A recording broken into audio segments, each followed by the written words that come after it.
بسم الله الرحمن الرحيم. الحمد لله رب العالمين، والصلاة والسلام على خير خلق محمد وعلى آله وصحبه وسلم. ربنا آتنا في الدنيا حسنة وفي الآخرة حسنة وقنا عذاب النار، آمين. دایکان خوشکانی بەڕێز و خۆشەویست، السلام عليكم ورحمة الله وبركاته. زۆر بەخێر بێن. سەرەتا سوپاس و پێزانینمان هەیە بۆ هەموو ئەو خێرخوازانەی کەوا دەست و دڵ و دەرونیان کراوەیە بۆ هاوکاریکردنی مسلمانان کەم دەرامەتان، ئێوەی بەڕێز و خۆشەویست. ڕێز و سوپاسشمان هەیە بۆ برایانمان لە ئەنجومەنی سۆران کە بە درێژایی کار و چالاکیەکانیان بەردەوامن. خوای گەورە پاداشتیان بداتەوە و نمونەیان زیاد کات. دایکان و خوشکانی بەڕێز و خۆشەویست، برایانی بەڕێز، منداڵە چاوگەش و جوانەکان، دەمەوێتە بە کورتی وەکو تەسکیرەیەک لۆ خۆم و لۆی بەڕێز و خۆشەویست بۆتانی باس بکەم. گومان لەوەدانە کە ئێمە لەسەر زەوی کە ژیان دەگوزارێنین وەکو مرۆڤ، خوای گەورە تاقیشمان ئەکاتەوە بە هەموو جۆرەکانی تاقیکردنەوە. بە هەوراز و نوشێوماندا ئەبات، ئیمانەکەمان هەڵە سەنجینیت،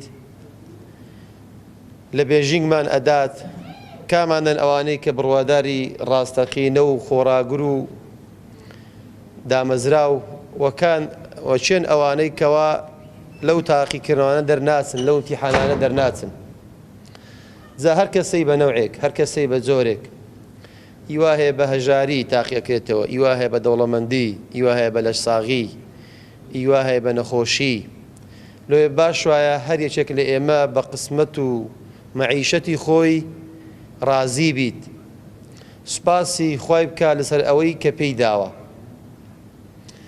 ئەگەر حاڵی خۆمان مقارنە بکەین بە حاڵی کەسێکی تر، لەوانە دەیان شتی باشمان تێدا هەبیت لە ئەو دانیە. زۆر کەسێ لەوانەیە خۆزگە بخوازی بە کەسێکی دەوڵەمەند، بەڵام دەوڵەمەندیشمان هەیە ئەوەندە بێزارە لە ژیان، سەد خۆزگە ئەخوازیت بە کەسێکی هەژار بەڵام تەندروستیەکی چاک و باشی هەبیت. زۆر کەسمان هەیە خاوەن ڤێلا و کۆشک و تەلار، خۆزگە ئەخوازی بە کەسێک کە کرێچیە، چونکە ئەو ڕاستە کرێچیە بەڵام لە ژیاندا ئاسوودەیە، لە ژیاندا مرتاحە، تام و چێژ لە ژیان ئەکات. بەڵام ئەوەی لە کۆشک و ڤێلادا ئەژیت، شەو هەتا بەیانی خەوی لێ ناکەویت، مەشغەڵەت و هەزاران خەم و خەفەت وای لێکردیە کە تام و چێژ لە ژیان وەرنەگری. ئەوە حەقیقەتێکە، هەمومان معەڕەزین لە بۆ تاقیکردنەوەی پەروەردیگار. ئەبێ ئەوە بیزانین، ئاگامان لێبیت، ئەهلی سەبر بین، دان بە خۆدا بگرین، ناشکوری نەکەین. چونکە ئەگە ئەهلی سەبر بین، بەڕاستی هەم لە دنیادا بەرهەمەکەی ئەچنینەوە، هەم لە قیامەتیشدا خوای گەورە ئەجر و پاداشمان ئەداتەوە. خوای گەورە فەرمێت: أعوذ بالله من الشيطان الرجيم إنما يوفى الصابرون أجرهم بغير حساب. ئەگە بەس ئەهلی سەبر بین، خوای گەورە یەکێک لەو ئەوان حساب بکات کە ئەهلی سەبرین. ئەهلی سەبر یعنی کەسێک کە ناشکوری ناکات، کە ڕازیە بە قەدەری خوای گەورە کە لۆی داناوین.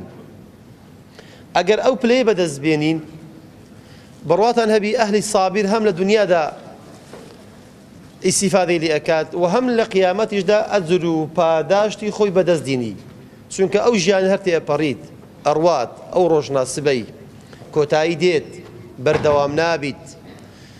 ساغ و نەساغ، فەقیر و هەژار، دڵخۆش و دڵناخۆش تێی ئەپەڕینیت. بەڵام کە تێی ئەپەڕینیت، چێ ئەتوانێت بە جوانترین شێوە تێی پەڕینیت، ڕەزامەندی خوای گەورە بەدەست بینیت. لەوانەیە هەزاران لەش ساغمان هەیە، دنیا بەجێ دێڵیت خوای گەورە لێی ڕازی نییە. هەزاران دەوڵەمەندمان هەیە، دنیا بەجێ دێڵیت خوا لێی ڕازی نییە. ئەساس لە ژیانی ئینسانی باوەڕداردا بەڕاستی بەدەستهێنانی ڕەزامەندی خوای گەورەیە. ئەمە یەک. دووەمین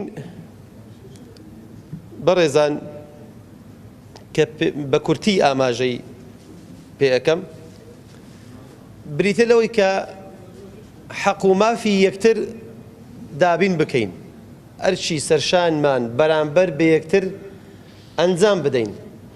ئەوەی کە ئێستا برایانی ئەنجومەنی سۆران کردویانە ئەوەندەیانە دەست هاتیە، وجدانی خۆیان مرتاح کردیە کاتێک کە هاوکاری کەسێک ئەکەن کە دەستی یارمەتی لۆ کەسێک ڕائشێشن کە ئەوانیش ماندوون لێرە و لەوێ هەوڵ ئەدەن شەو نخوونی ئەکەن دڵی کەسانێکی وەکو ئێوە خۆش بکەن ئەگەر بە یارمەتێکی کەمیش بیت. ئێوەش لە دوعای خێر بێبەشان مەکەن. ئەزانن ئەمە معنای چییە بەڕێزان؟ معنای ئەوەیە ئێوە چینێکن، توێژێکن لە کۆمەڵگەدا، ئێوە مافخوراون. کەسێکێ زوڵمی لە ئێوە کردیە، حەق و مافی ئێوەی خواردیە، حەقەکانتان بەدەست ناگات، لۆی ئەبێ لەلایەشکە ئێشکە بێ خەم لە ئێوە بخوات. ئینسانیش ئەگەر مەزلوم بوو زوڵمی لێکرا، خۆشەویستان، زوڵم هەر کوشتن و وێرانکردن نییە. ئەگەر قسەیەکت بە کەسێک گۆت و دڵت هێشان زوڵمێکتا لێ کردیە، ئەوە غەدرێکت لێ کردیە. کە کاتێک ئێوە پێویستیتان بە یارمەتیە، معنای ئەوە نییە ئێوە نەقوستانیتیان تێدایە، نا، بەڵکو کەسێک مافی ئێوەی خواردیە، دەستەڵاتێک حەقی ئێوەی پێشێل کردیە، ئەو مافەی لە ئێوە زەوت کردیە کە خوای گەورە پێداون. ئێوە مەزلومن، ئەزانن مەزلومیش لە لای خوای گەورە دەرەجەی چەند عالیە. پێغەمبەری خوا ئەفەرمێت عەلەیهی سەڵات وەسەلام: اتقوا دعوة المظلوم فإن بينه وبين الله ليس حجاب. ئەفەرمێت خۆتان بپارێزن ئەی خەڵچینە، قەت شتێکی وانەکەی کە واستەم لێکرا و بەشخورا و مافخورا و زوڵم لێکرا و دوعاتان لێ بکات. ئەفەرمێت لە بەینی ستەم لێکرا و خوای پەروەردیگار هیچ پەردەیەک و پەناو پەسیوێک نییە. یعنی کەسی مەزلوم، کەسی بەشخورا و مافخورا و ئەگەر بێت و بەدڵێکی خاوێن ڕوو لە خوای بکات، خوای گەورە دەعواکەی جێگیر ئەکات، دوعاکەی قبوڵ ئەکات. زاڵمیش خوای گەورە وەی لێ ئەکا لە ڕۆژی قیامەتدا شەرمەزار و ڕیسوەی هەموو ئەو خەڵکانەی ئەکا کە لە دنیای زوڵمیان لێ کردینە. حەق و مافی هەمانی لێوەرەگرێتەوە. دڵتان خۆش بێت ڕۆژگارێک هەیە مسقالە زەڕەیەک بزر نابیت، محکەمەیەکی عادیل و دادپەروەرانە هەیە، هەموو کەسێک مافی خۆی وەرئەگریتەوە. ئەگە لێرەش پێمان وەرنەگیرێت بە ئیزنی خوای گەورە چاومان لە محکەمەی پەروەردیگارە ئەو ستەمکارانی کە ڕوستەمیان کردێت لەو خەڵکە کە ئەو کۆمەڵگەیان بەو ڕۆژگارە گەیاندیە، ڕۆژگارێک دادێ ئەو دیمەنانە پێچەوانە ئەبنەوە، ئەو زاڵمانە زەلیل ئەکرێن، شەرمەزار و ڕیسوای بەردەم محکەمی پەروەردیگار ئەکرێن. ئێوەش لە دوعای خێر تەقسیری مەکەن، حاجاتتان لۆ خوای خۆتان بەرزکەنەوە. خوایە کە مسقالە زەڕەیەک بزر ناکات، کە عەبدی خۆی لەبیر ناکات. خاڵی ئاخیر و کۆتایی خۆشەویستان، ئەو سەردەمەی ئێمە ئێستا تێیدا ئەژین سەردەمێکی زۆر ئاڵۆز، پڕفیتنە و ئاشوب. ئاگاتان لە مناڵەکانتان بێڕەجاءن، پەروەردەیان کەن، زۆر عەزیمە. منداڵی خۆت دارێکە لۆ خۆت ئەیڕوێنی، دواتر بەرهەمەکەی ئەچنیەوە. باش پەروەردەیان کەن، ئەوەی باش لە بەرهەمەکەیان بخۆن، وێڵی بازار و سەرزادەیان مەکەن، مەیاندەنە دەست ئەنتەرنێت و ئەلکترۆنیاتی ئەو سەردەمەی کە ئێستا هەیە بە ناوی مافی منداڵ و دڵڕاگرتن و ئەزیەت نەدان و ئەوانە. بەڵێ پێویستە منداڵ ئارزوەکانی خۆی ممارەسە بکات، بەڵام ئەبێت لە ژێر زەبت و کۆنتڕۆڵی دایک و باوکدا بیت، چاوتان لێیان بیت منداڵ بگاتە بازار دواتر بە کەلکی تو نایێت منداڵ بگاتە کافتریا و ئاتاریخانەکان دواتر بە کەڵکی گۆ نایەنەوە گلەی لە کەس مەکەن گلەی لە خۆتان بکەن ئەو مناڵە پاکانە وەڕەقەی سپین سینەیەکی سافن بێغەل و غەشن وەکو هەویر وایە چۆن بیشێلی ئاوای لێ دەرەچیت ئەو مەسئولیەتەش لەسەر شانی دایکان و باوکانە لەسەر شانی ئێمەشە ئێمەش خۆی لێ بەدەر و بەدوور ناگرین ئێمەش بەیزنی خوای گەورە وەکو بۆ خۆشتان دەزانن بەردەوام خولمان هەبووە بیان نێرن لێرە لە دەستێکی ئەمین و پاکدان